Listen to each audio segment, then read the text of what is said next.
So this US30 analysis for Wednesday, the 28th of March. Now, let's just have a look what happened with prices and where prices may likely go. So, as we can see here on the US30, we did have that V-shaped reversal recovery. We had a brief pullback down towards that 750, from which we did see a strong buy-side momentum taking us above the 24,071 and also above the 24,238.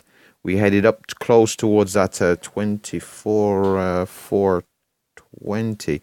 Headed pretty close towards that 24,420. Had a brief pullback down beneath this 24,238 before seeing a true test of that 24,420. Now, from this 24,420, we did trade slightly above it. We traded as high as the 24,437 on there, and as high as 24,446. So we traded about 26 or so points above this level previously identified. Nothing to be too concerned about on the US30. It is a particularly volatile asset, from which we have seen the sell side momentum bring us back down through this 4238 and also this 2471.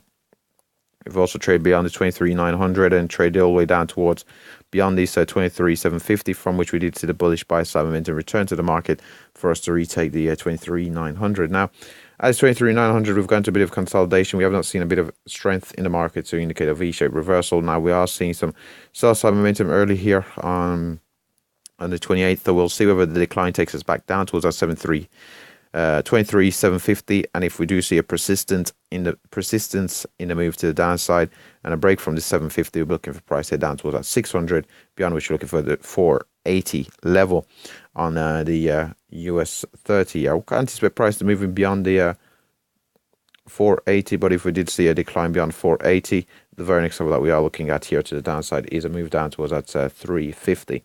The 23,350 level down here to the downside if we do have a particularly volatile day. Now, if we do see a bit of a recovery from where we are at present, if we do find support either at the 23,750, or if we do break back above and hold this 23,900, we're looking for moves back up towards that 24,071, 24,238, and a move back up towards that 24,420.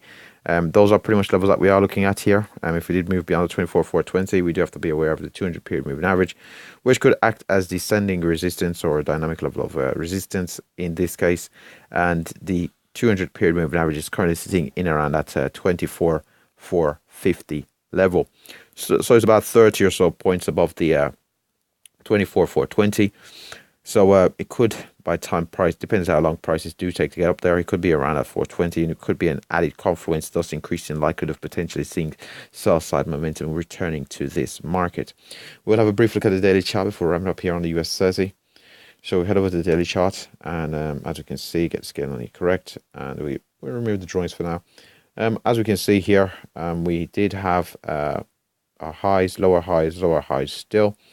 And we had this strong sell-off. We've had this brief move upwards, this brief recovery upwards, a pretty strong recovery candle, closing near its highs. We had a push up. We had a move up yesterday on the 27th. It was rejected, and we did see quite a bit of sell side momentum coming to the market. Now, near the end of the session, we did see some buy side momentum return to the market, so could see a bit of follow through here before seeing that further downside sell side momentum. Now, on this daily chart, the very next likely level that we are looking at here for dynamic support is a 200 period moving average here on the daily chart, and that currently sits in around that 23,455. So in around that 23,450, well, 456 is the 200 period moving average, from which we could see some buy side momentum return to this market from this level here for a move to the upside.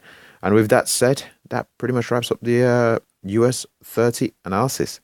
Thanks for watching.